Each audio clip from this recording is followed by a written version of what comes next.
sa Central Luzon State University sa Nueva Ecija. Tulad po ng mga ibang mahal na ating mga magulang, gusto po nila tayong matapos, no? At nagpapasalamat po ako kasi nabigyan po ako ng magulang na mapagmahal. At syempre, once na nagtapos ka ng pag-aaral, kumuha po tayo ng license at naipasa naman po natin. And I got their blessings, kaya naswertihan po tayo na na-qualify po yung ating sorry. Na-qualify po yung ating sorry. Yan. Na-qualify po yung ating ang ating course at nag-migrate po ako sa Canada.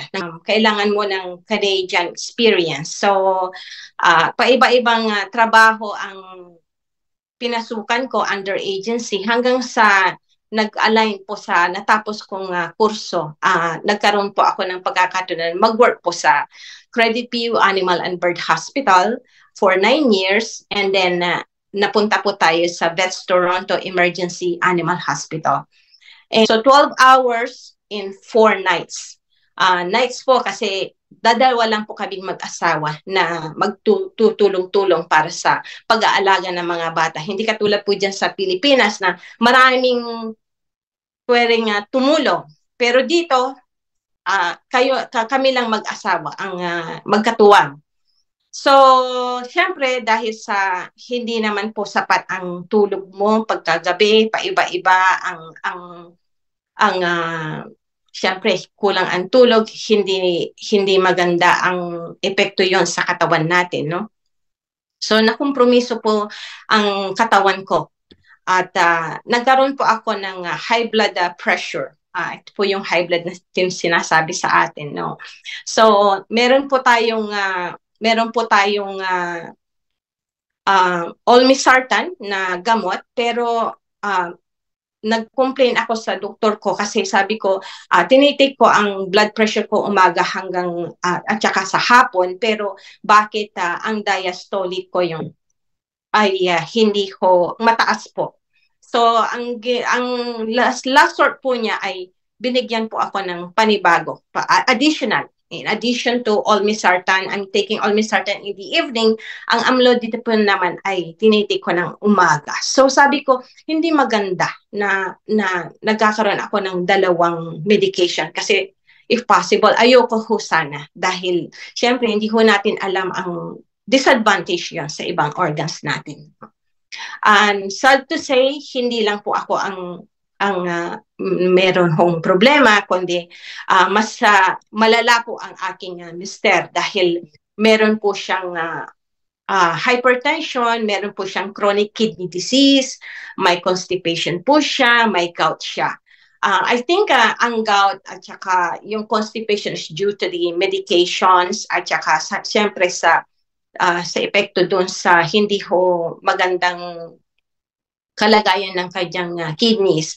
Na-diagnose po siya na meron po siyang CKD nung si Ralph ay 3 months old. So, imagine po, 17 years po na talagang kinontrol po namin na hindi lumala. Once na ang kidneys po natin ay may depresya, hindi na po yan magagamot. Yan po ay ipiprevent lang po ng gamot, yung mga gamot na pinire-reseta para hindi po siya lalala. Kaya ingatan po natin ang ating mga kidneys kasi ito po ang isa sa mga organs na masyadong expensive ang treatment in the long run. No? So mga kakilala po ninyo na nagdadialysis. So ito po ang mga epekto na kung saan ay nasabihan ko po ang asawa ko na I don't think na kailangan mag-change tayo ng lifestyle.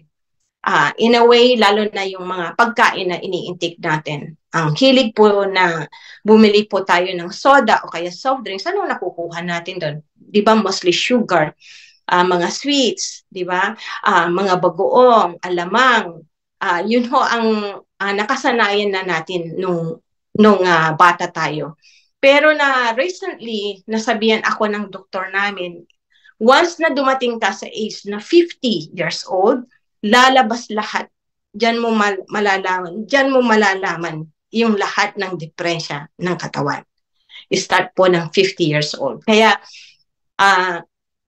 sana ho sa mga commenters po natin, ng mga bata at saka sa mga guests po natin, no, alagaan po natin lalo na ang mga pagkain po natin ay marami pong processed food. Yun ho yung mga bacon, yung mga maraming mga preservative. Hindi po healthy ang mga ito.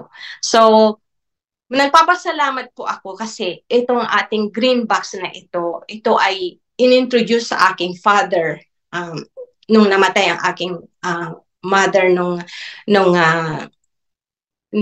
kasagsagan ng COVID, nag-lose po ang weight ng father ko. So sabi ng angel mentor ko na si Mentor Agnes, sabi niya, ate, bigyan ko po si Tito ng barley. So, sige.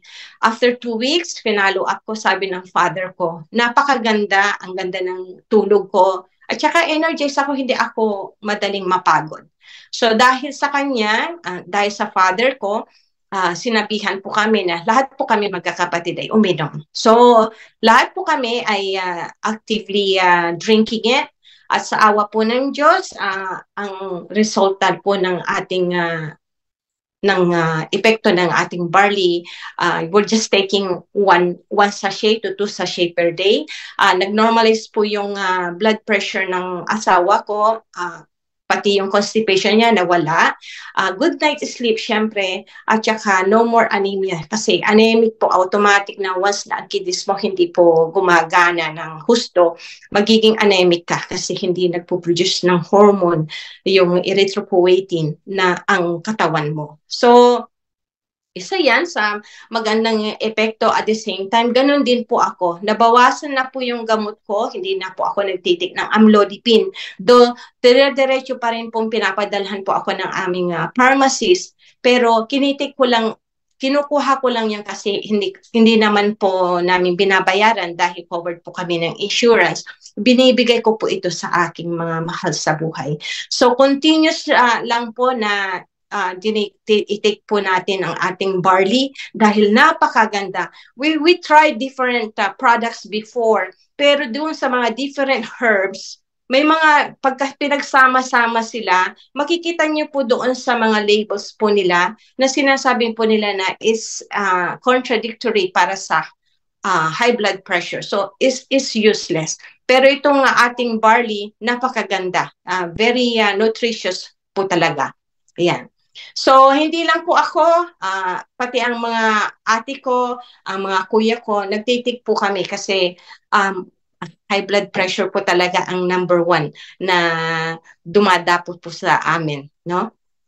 Siyempre, itong ating Jeremiah 29:11, for I know the plans I have for you, declares the Lord, plans to prosper you and not to harm you, plans to give you hope and a future. So this is Mentor Elma Aquino Ventinilla.